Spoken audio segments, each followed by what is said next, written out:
mga kababayan, magandang hapon. So nandito po tayo ngayon sa Senado. So ngayon po ay June 12, 2026. So ito po yung kaganapan dito sa labas ng Senado. So andito po yung mga DDS supporters. So ayan po yung kanilang mga sasakyan.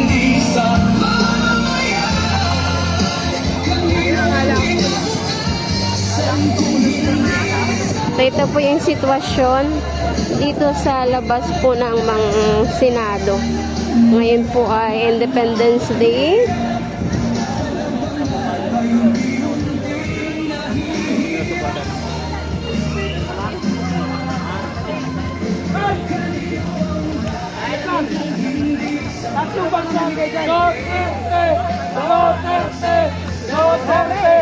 Duterte! Bring him home! Bring him